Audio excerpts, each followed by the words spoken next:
In this presentation, I consider diffusion in ideal gas mixtures made up of three components, and I wish to demonstrate the possibility of uphill diffusion. The diffusion process is described by the Maxwell-Stefan equations that were put forward by James Clerk Maxwell and Joseph Stefan in the 19th century. This presentation is an abridged version of a video talk titled Uphill Diffusion that can be viewed on my YouTube channel. We now consider diffusion in ternary gas mixtures, and the objective is to demonstrate the possibility of uphill diffusion in such systems. We begin by formulating the Maxwell-Stefan equations to describe the diffusion in ternary gas mixtures. The force exerted per mole of species 1 is balanced by the friction species 1 experiences because of relative motion with respect to species 2 and relative motion with respect to species 3. Similarly, the force acting per mole of species 2 is balanced by the friction species 2 experiences in moving relative to species 1 and the friction it experiences with species 3 in view of the velocity differences between species 2 and species 3. In view of the Gibbs-Duhem constraint, only two of the driving forces are independent, and there are only two equations to consider. There are three independent Maxwell-Stefan diffusibilities, D12,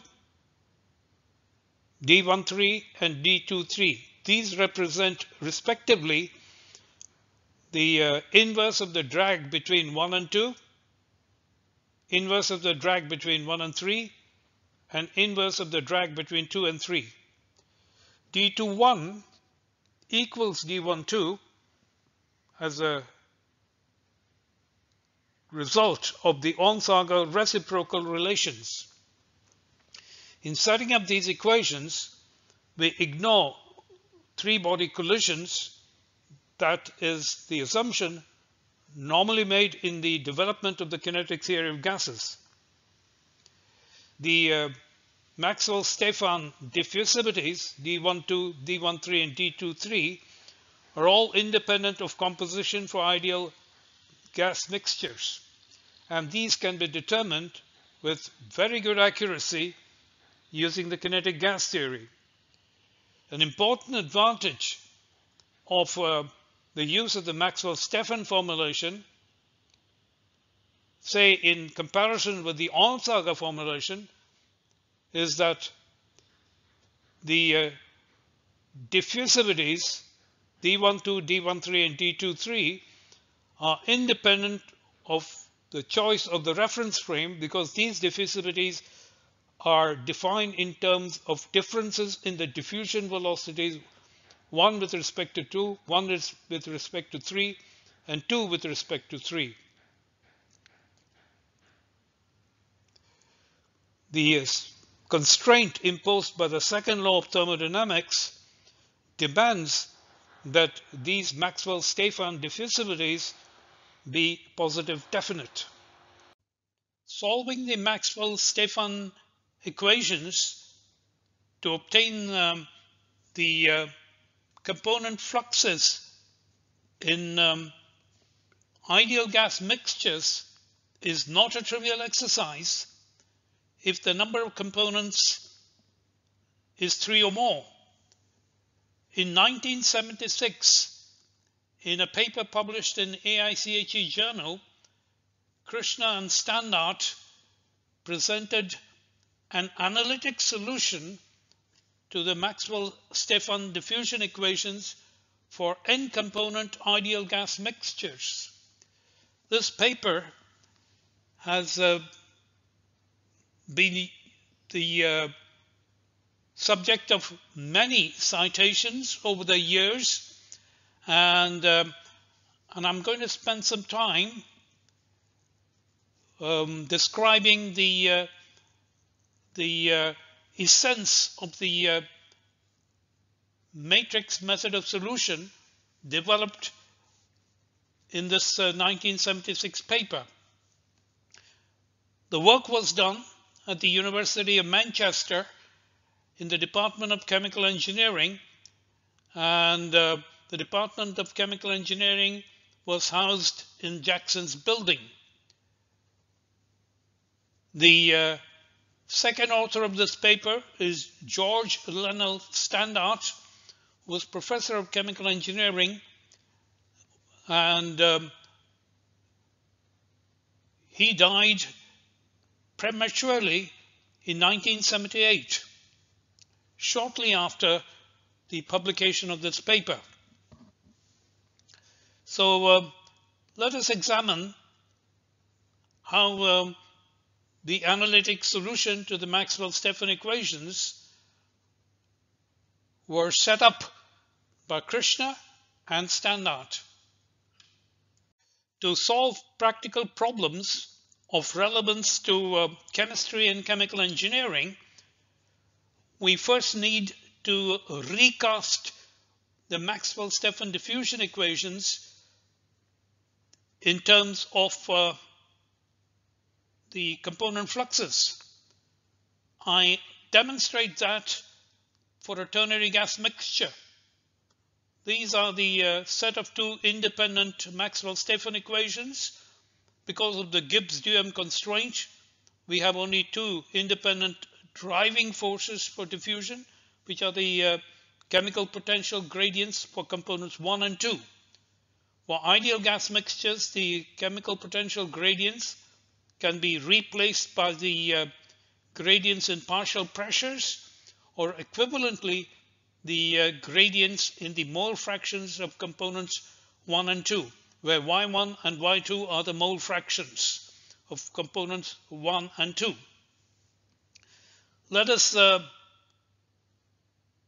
define the molar volume.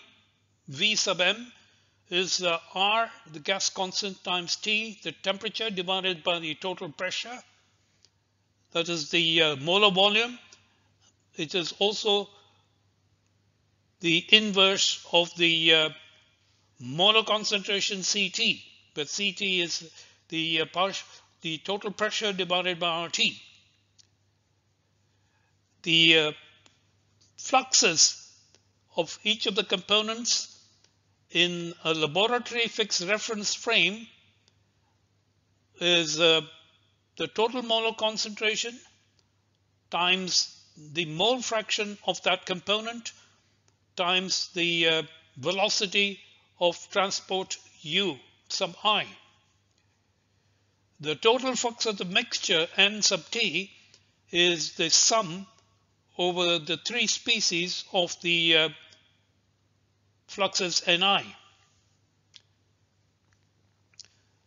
The Maxwell-Stefan equations can be rewritten in terms of the fluxes N1, N2, and N3 by introducing these relations for the component fluxes.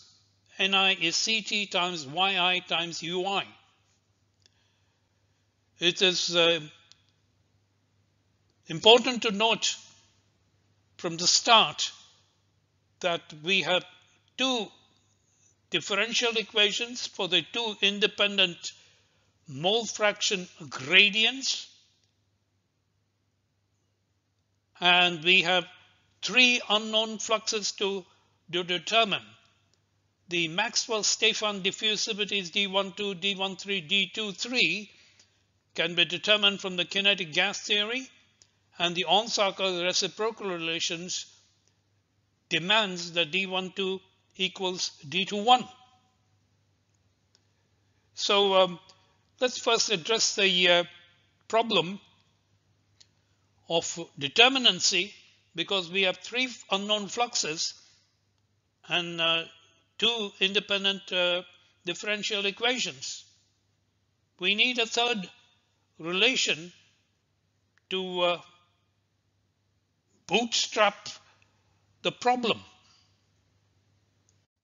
I restrict myself to steady state transfers, and under steady state conditions, the fluxes N1, N2, and N3 are Z invariant, and there are three unknown fluxes and a set of two independent differential equations subject to the boundary conditions. Z is 0, Y is Y sub 0. This is a column matrix of mole fractions. At Z is Z delta, Y equals Y sub delta, which are the mole fractions at the position Z is delta. We need an additional relation to make the system determinate. And in practice, this could be the constraint of equimolar diffusion, which translates to the requirement that the sum of the fluxes is 0. We could have a scenario in which one of the components does not transfer. We have a Stefan diffusion. This could be because the components, say, get absorbed into a solution in which component 3 is insoluble, and therefore we have the situation of Stefan diffusion. Distillation operations, the fluxes times the molar latent heat of vaporizations, lambda 1 N1 plus lambda 2 N2 plus lambda 3 N3 is 0 because of the constraints imposed by the enthalpy balance. For gaseous diffusion with heterogeneous chemical reactions, the flux ratios are related to the reaction stoichiometry. So the first thing we acknowledge is that we need to invoke a bootstrap relation in order to solve the Maxwell-Stefan diffusion equations. These bootstrap relations are dependent on the particular practical problem we are addressing.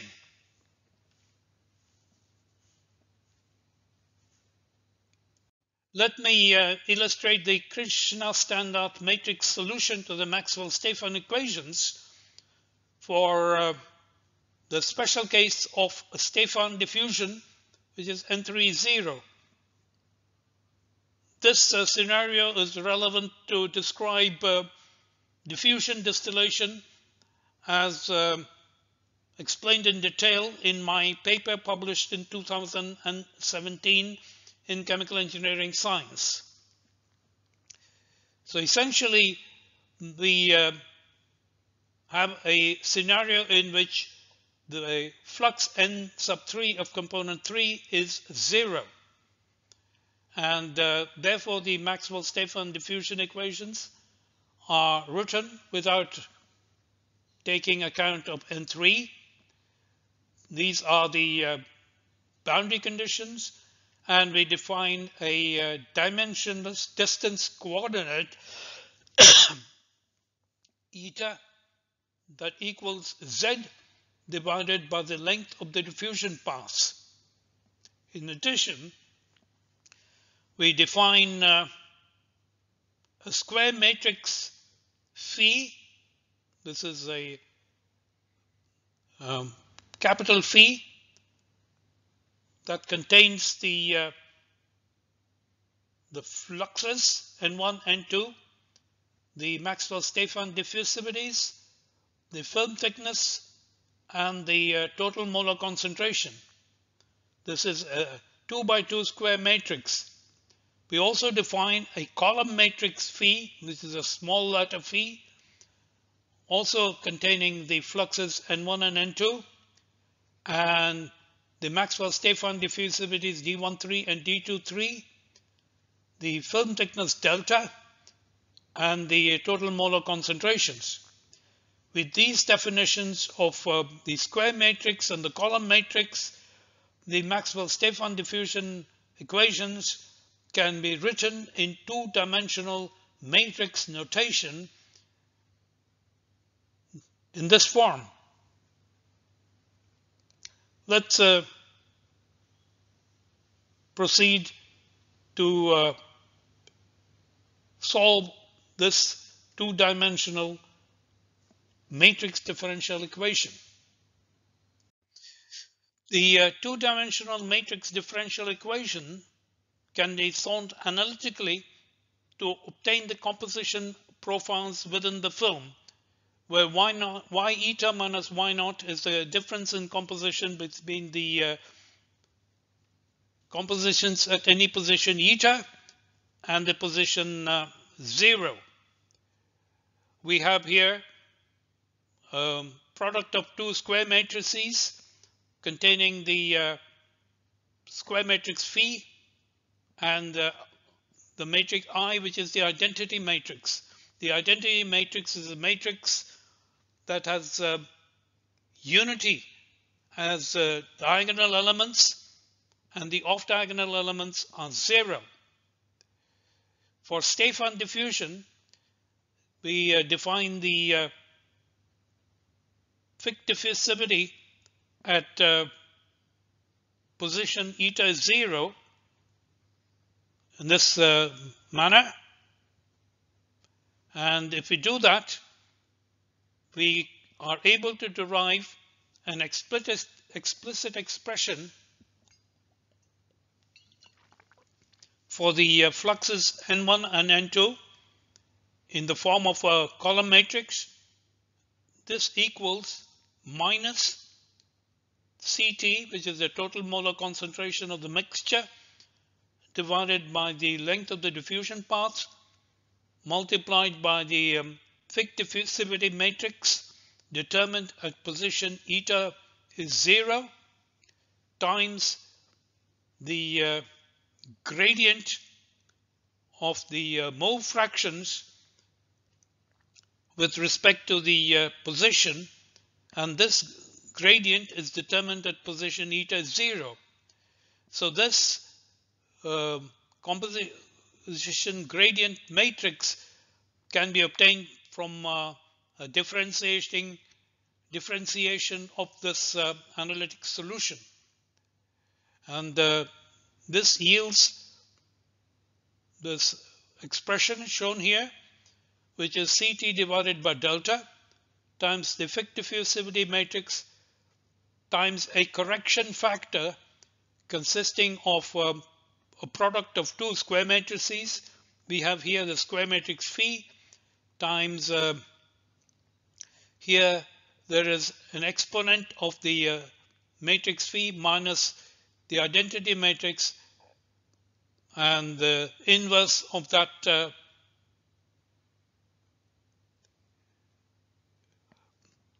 Now, even though this expression appears at first sight to be explicit, we should note that the matrix phi contains the fluxes Ni, N1 and N2. So how do we proceed with the explicit calculation of N1 and N2? An explicit expression is possible because in the limiting case of vanishingly small fluxes, the correction factor reduces to the identity matrix, and therefore the fluxes can be determined by a simple head-to-tail iteration procedure, where in the first iteration we calculate n1 and n2 from this explicit expression, and once we have the first estimate of n1 and n2, we determine the matrix of correction factors and update our values of n1 and n2 in a head-to-tail manner till convergence is obtained. From an examination of a wide variety of examples, I've concluded that in most cases, the head-to-tail iterations converge to the final solution within about 6 to 7 iterations at most. Now, for the rest of the presentation, I compare the Krishna-Standart matrix solution to the Maxwell-Stefan equations with experimental data published in 1962 by Duncan and Tour. Duncan and Tour in 1962 published a set of diffusion experiments conducted in a 2-bulb diffusion apparatus connected by a 2mm capillary tube. The initial compositions in bulb A and bulb B are indicated here. Interesting to note is that the nitrogen mole fraction initially is 0.5 in both bulbs, and therefore there is no driving force in terms of mole fractions for nitrogen. At time t is 0, the stopcock connecting the two bulbs is opened and interdiffusion is allowed to take place. The equilibration trajectories for hydrogen and carbon dioxide in bulbs A and bulb B follow the classical exponential increase and decrease that is to be expected as the bulb compositions approach equilibrium. The continuous lines shown here and the dashed lines shown here are the solutions to the Maxwell-Stefan equations using the data on the Maxwell-Stefan diffusivities determined from the kinetic gas theory.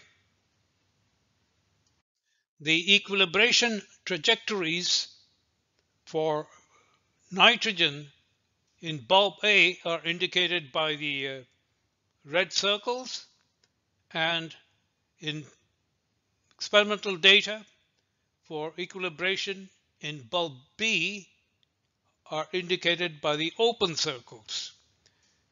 It is interesting to note that despite the fact that the initial compositions of nitrogen in the two bulbs A and B are the same initially, the fluxes of nitrogen in bulb A and bulb B are non-zero, and this causes the approach to equilibrium in bulb A to exhibit a minimum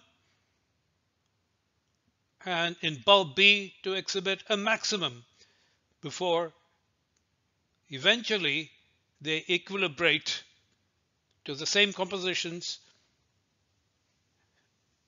in the time interval between 0 and 6 hours. We experience the phenomena of uphill diffusion for nitrogen. And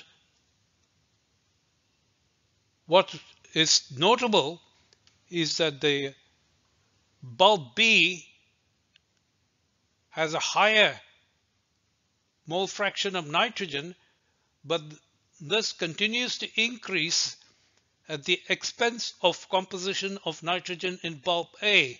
In other words, nitrogen is being pumped from bulb A to bulb B, and the reason for this in physical terms can be appreciated if we note that carbon dioxide in bulb A is initially 0.5 and in bulb B it is initially 0. The drag between nitrogen and carbon dioxide, which is 1 divided by the Maxwell-Stefan diffusivity D23, is large, and therefore the friction between nitrogen and carbon dioxide has the effect of dragging nitrogen from bulb A to bulb B.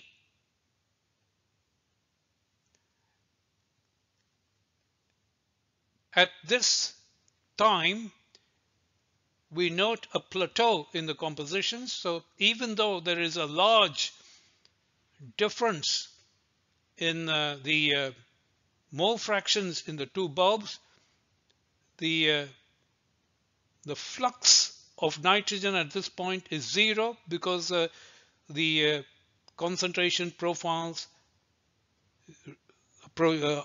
show a maximum here. And beyond that point,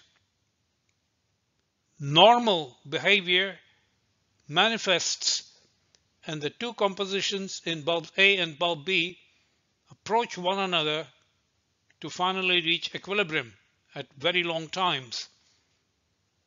The continuous red lines and the dashed red lines represent the solutions to the Maxwell-Stefan equation using the data on the Maxwell-Stefan diffusivities determined from the kinetic gas theory.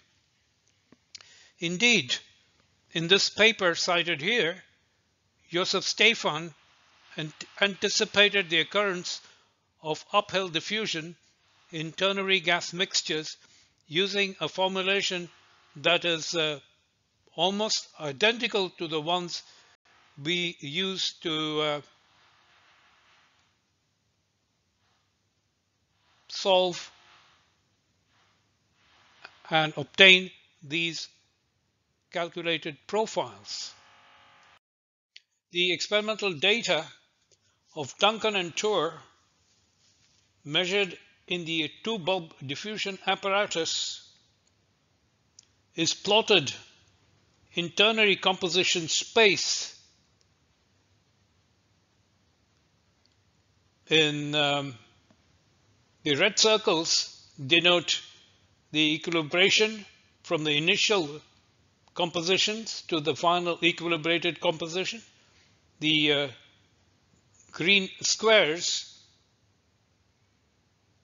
show the plots of the experimental data in bulb B as it progresses from the initial state to the final equilibration state. The continuous green and red lines represent the solutions to the Maxwell-Stefan equations.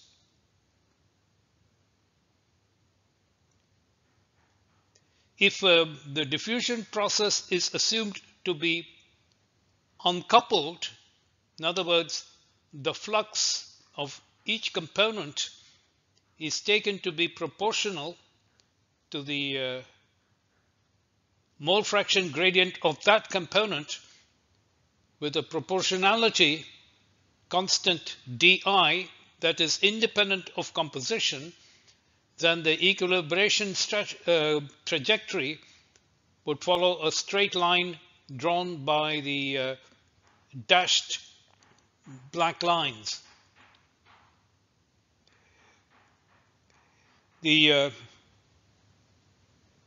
serpentine equilibration trajectory is a signature for uphill diffusion and will be observed in several examples that will follow the slide.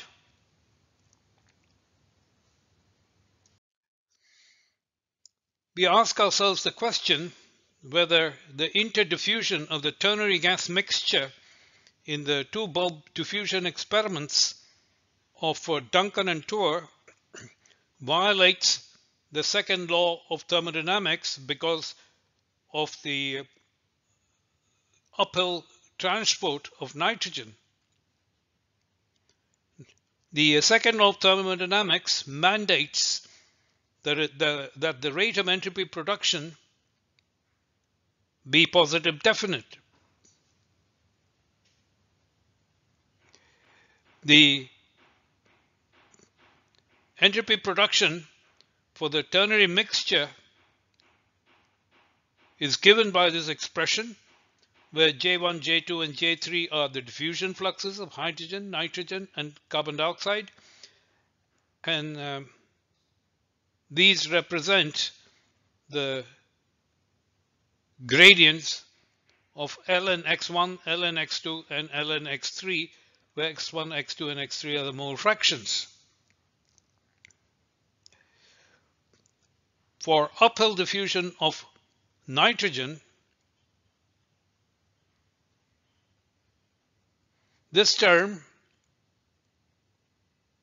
contribution of this term is negative.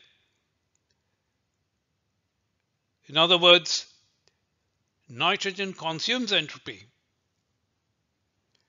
This is not disallowed because hydrogen and CO2 produce entropy at such a rate that the overall rate of entropy production is positive definite.